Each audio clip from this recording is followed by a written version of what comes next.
The public lives of the mid-20th century's most iconic figures were masterpieces of misdirection. While we remember these legends for their poise and seemingly stable marriages, the reality behind the studio-managed facades was a culture of industrial-scale romantic pursuit.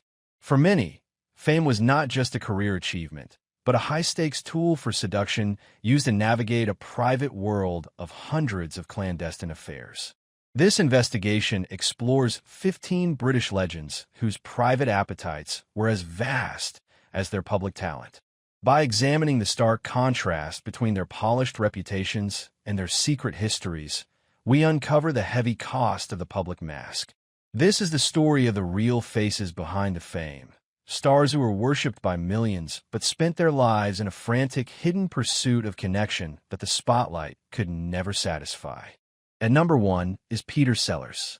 Peter Sellers was the world's most celebrated comedic chameleon, possessing an uncanny ability to inhabit different voices and faces.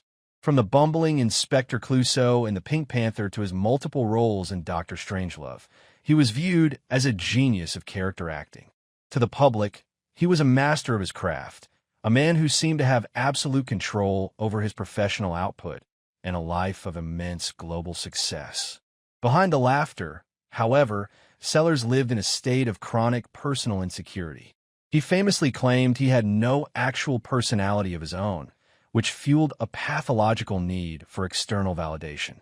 This manifested in a relentless, almost mechanical pursuit of women. He engaged in hundreds of affairs and several volatile marriages, not out of search for love, but as a desperate attempt to find a sense of self-worth that he fundamentally lacked. The gap between his on-screen precision and his off-screen chaos was vast. He was known for being emotionally unstable and professionally difficult, often projecting his personal romantic failures onto his colleagues. He lived a double life, where his professional status was used to mask a history of domestic toxicity and a list of conquests that left him increasingly isolated and paranoid. Sellers died in 1980, leaving a legacy of cinematic brilliance and a trail of personal wreckage.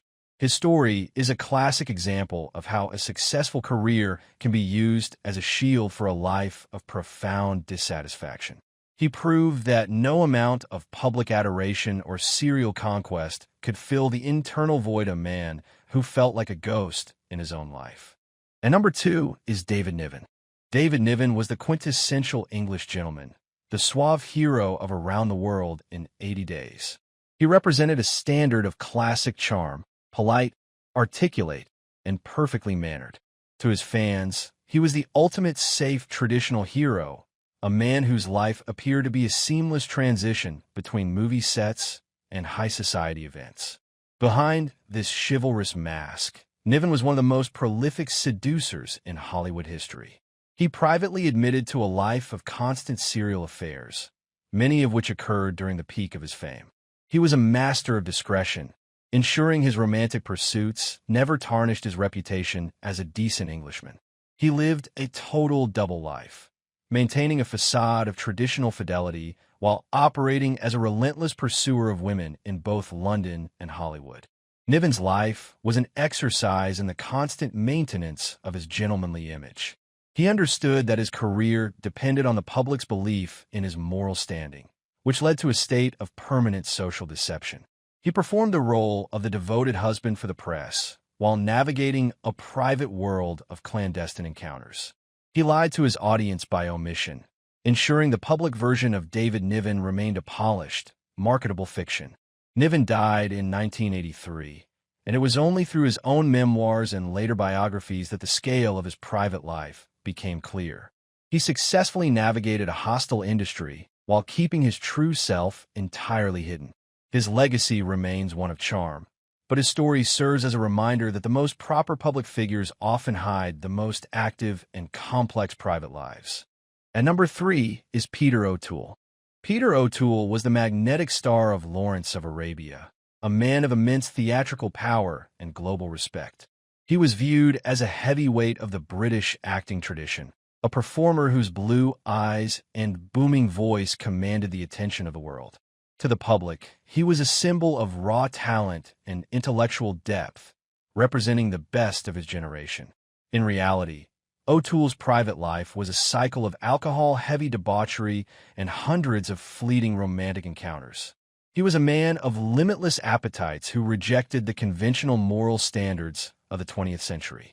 He used his fame and his overwhelming presence to pursue a life of constant variety and excess, a history that was often sanitized by the media as rebellious behavior, though it was a much darker and more self-destructive pattern. The pressure to maintain his standing as a serious artist while his personal life was in a state of permanent volatility created an exhausting internal conflict. O'Toole often felt trapped by the very acclaim that had made him a star. He lived a double life where the great actor persona masked a man who found it impossible to find stability in his private relationships. O'Toole died in 2013, leaving behind a legacy of immense artistic achievement and a private history of extreme intensity. He proved that the most authoritative voices on screen are often the ones navigating the most chaotic private realities. His story remains a poignant example of how talent can be used as a shield for a life of extreme personal excess and hundreds of hidden chapters. At number 4 is Oliver Reed. Oliver Reed was the rugged physical force of British cinema, famous for Women in Love and Gladiator. He was viewed as a powerful action star, a man whose raw masculinity and dangerous energy made him a global favorite. To the public, he was a symbol of unapologetic strength and a tough guy who lived life without filters. Behind this, Reed's life was a non-stop cycle of heavy drinking and hundreds of fleeting affairs that were kept out of the mainstream headlines for years. He thrived on confrontation and lived a life of profound personal instability. His secret was the sheer scale of his domestic chaos, which he carefully managed to project as harmless fun to protect his professional standing in an industry that still valued traditional respectability. Reed lived a double life as a national hero on screen and a volatile individual behind closed doors. He allowed the lovable rogue image to persist while his personal life was in a state of permanent collapse. The tension between public adoration and his private actions created psychological pressure that led to several very public breakdowns. As the truth began to emerge in his later years, Reed died in 1999 during the filming of Gladiator. He was a performer who had built his career on a foundation of raw energy and secret excess. He proved that even the most powerful stars on screen are often the ones struggling the most to find a sense of personal order. His story is a definitive look at a man who lived his darker roles both on and off the camera. At number 5 is Terry Thomas. Terry Thomas was the definitive British cad, famous for his gap-toothed grin and his bounder persona in classic comedies. He was a symbol of charming, harmless mischief, a man whose public life appeared to be a series of parties and comedic turns. He was viewed as a reliable professional who was perfectly suited to his niche. In reality, Terry Thomas lived out his on-screen persona in a very real and active private life that involved hundreds of affairs. He embraced the playboy lifestyle of the 1950s and 60s, using his fame to navigate the elite social circles of London and Hollywood.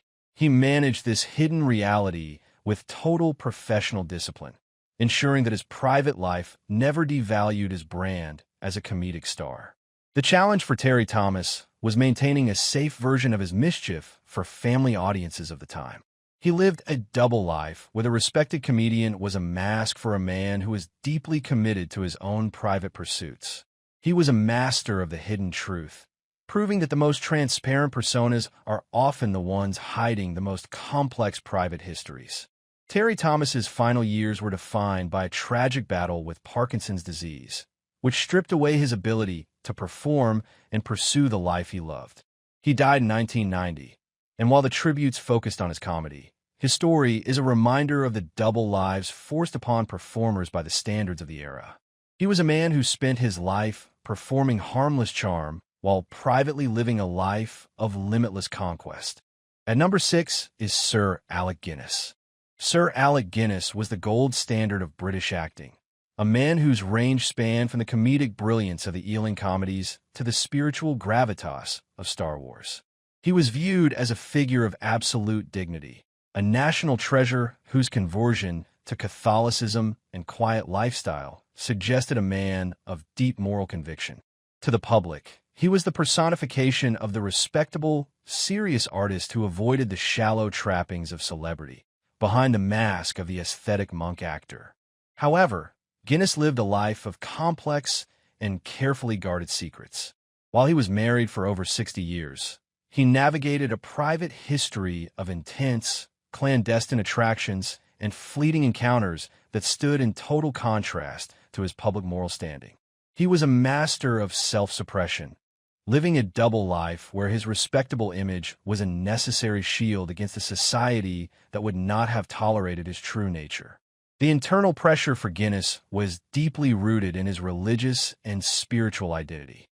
He lived with a sense of permanent guilt, often using his work as a way to hide from his own personality. He was known for being cold and detached on set, a professional armor he wore to prevent anyone from getting too close to his private reality. He essentially lied to his audience by presenting a life of simple, pious devotion, while his private diaries revealed a man tortured by his own hidden desires. Guinness died in 2000, and it was only through his posthumously published letters that the darker complexity of his life emerged.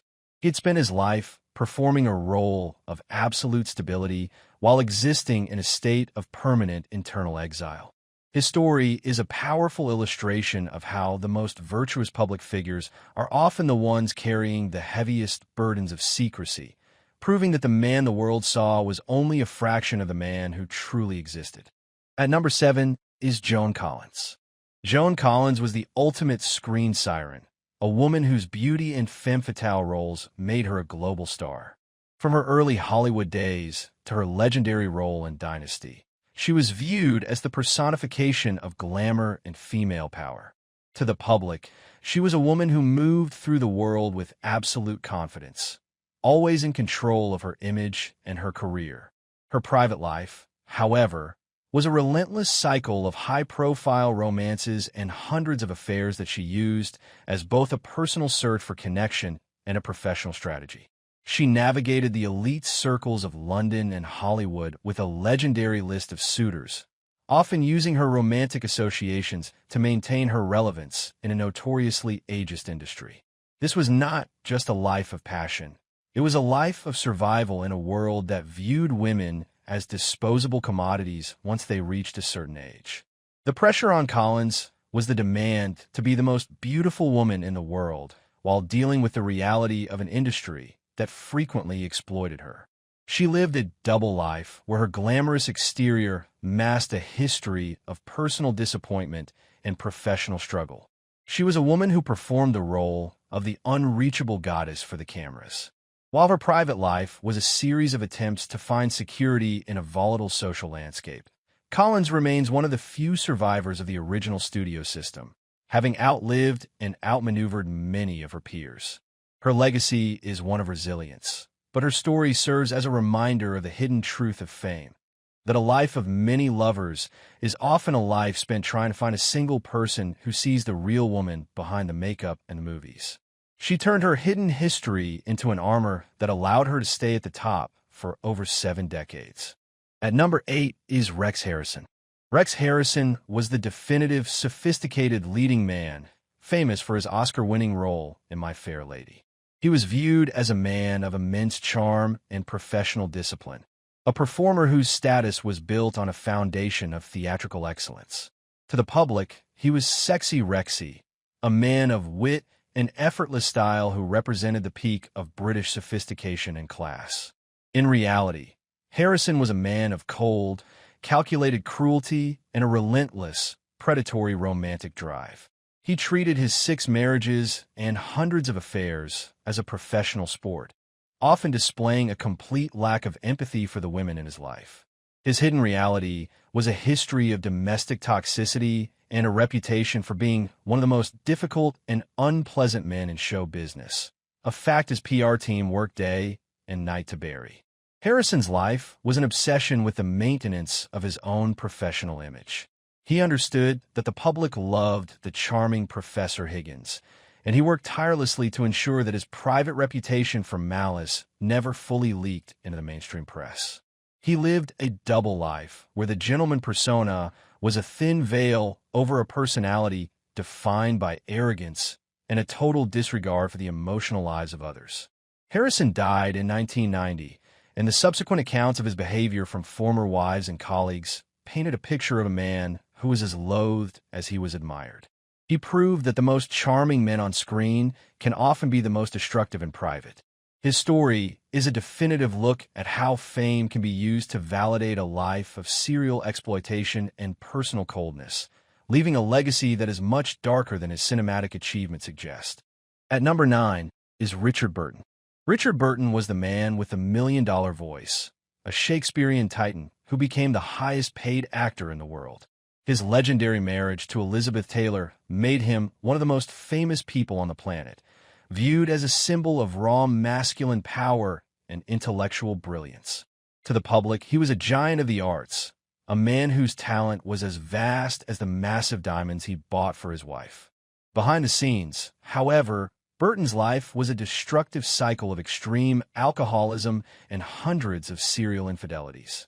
Even during his most famous marriages, he was a man who could not stop the pursuit of other women, driven by a deep sense of working-class insecurity and a self-destructive urge to ruin everything he built.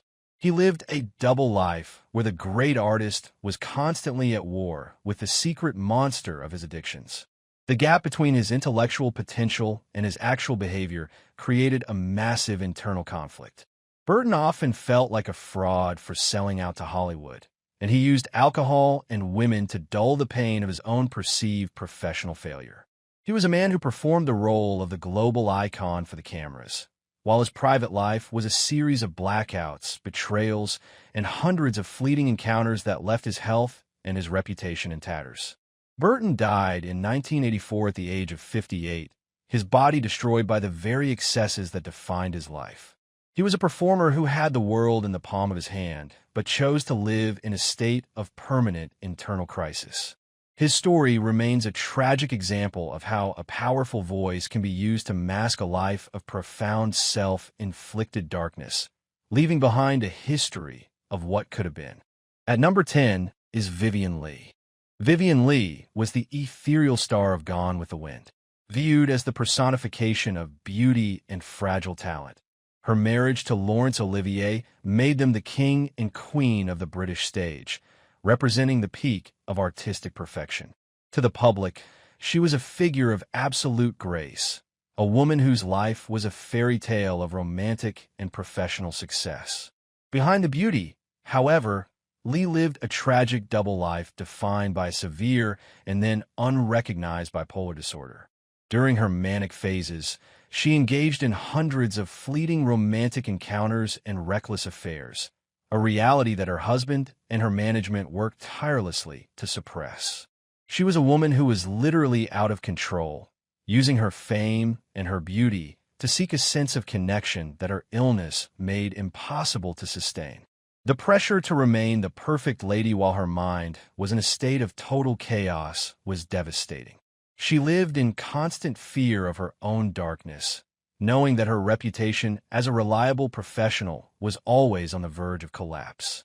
She was forced to lie to her audience and her peers, presenting a facade of stability while privately navigating a world of psychiatric pain and hundreds of desperate secret encounters. Leigh died in 1967 at the age of 53.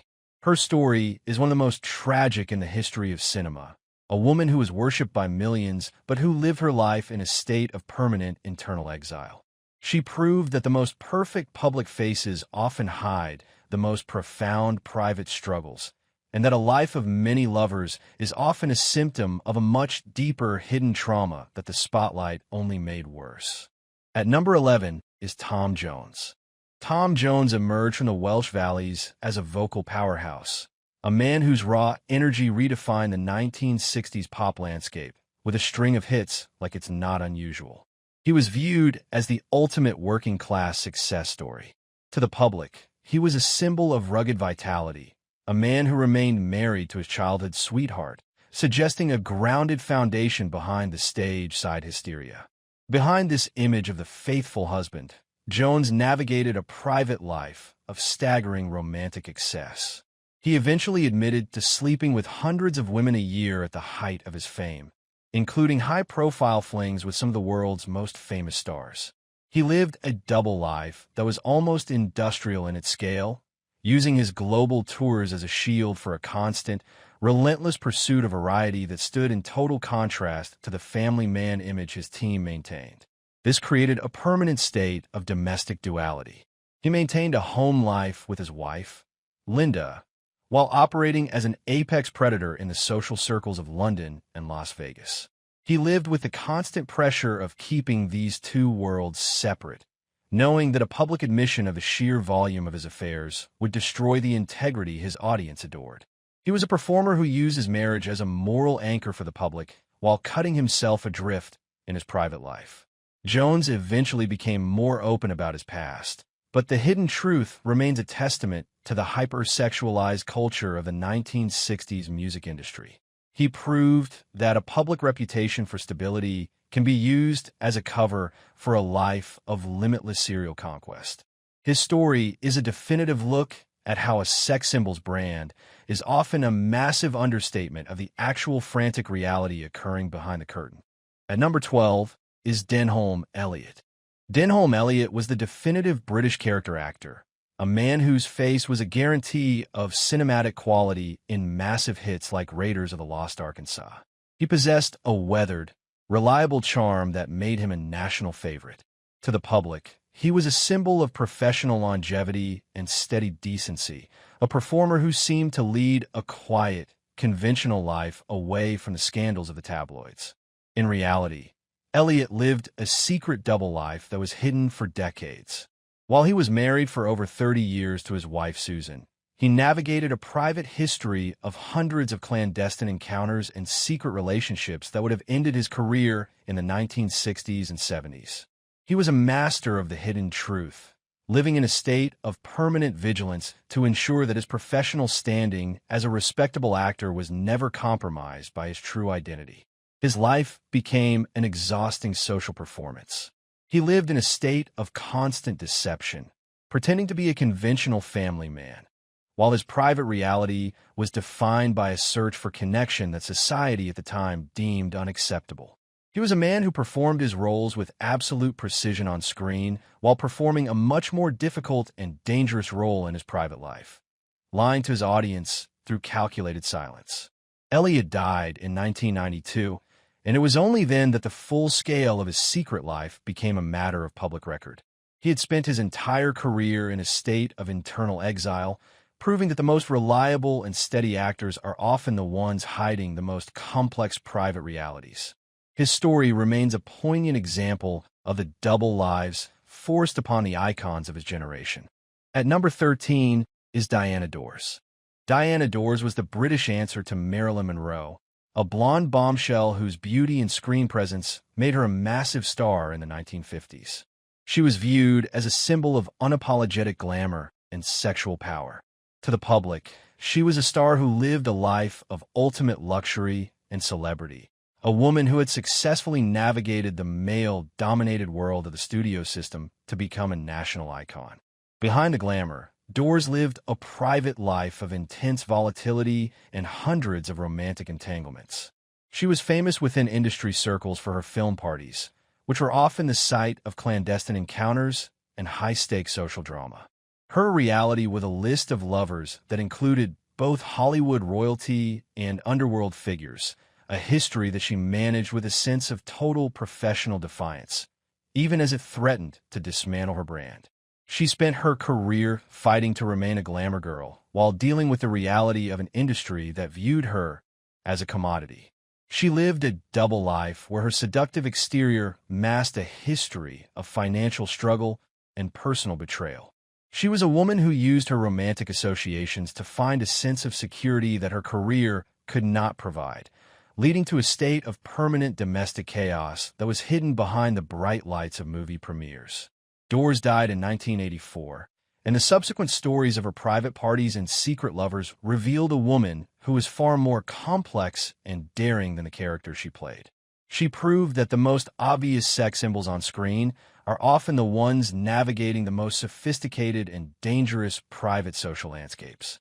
Her story remains a definitive look at the hidden mechanics of the British star system.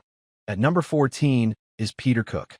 Peter Cook was the brilliant mind behind the British satire boom, a man whose wit and intellect made him a legend of the 1960s. He was a figure of immense depth and social influence. To the public, he was a master of his craft, a man who seemed to be above the petty concerns of traditional celebrity, leading a life of intellectual pursuit and professional success. In reality, Cook's brilliant mind was frequently distracted by a relentless and self-destructive pursuit of women. He engaged in hundreds of affairs, often using his wit and his fame as tools of seduction. This reality was fueled by a chronic dependency on alcohol and a deep-seated sense of professional dissatisfaction. He lived a double life where the genius was constantly at war with a private man who found it impossible to remain stable or faithful.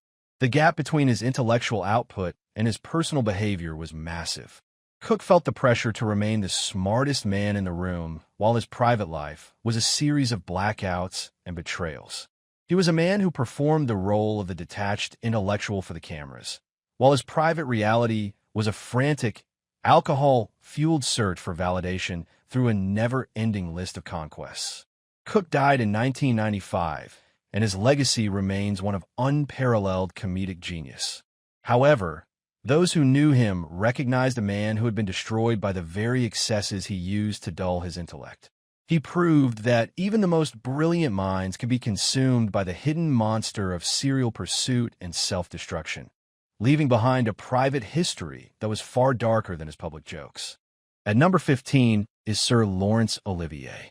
Sir Laurence Olivier was arguably the greatest actor of the 20th century, the leader of the British stage, and the face of definitive Shakespearean roles. He was a figure of absolute artistic authority, a man of deep discipline and immense standing. To the public, his marriage to Vivien Leigh was the ultimate romantic legend, a union of two massive stars that represented the peak of British cultural achievement. Behind a theatrical mask, Olivier lived a life of profound internal conflict and hundreds of secret affairs. Even during his marriage to Leigh, he navigated a private history of intense, clandestine encounters that stood in total contrast to his public image as the perfect partner. He was a man driven by a relentless need for professional and personal dominance, using his fame to pursue a life of constant variety while maintaining a facade of absolute respectability. Olivier's existence was defined by the demand for artistic perfection.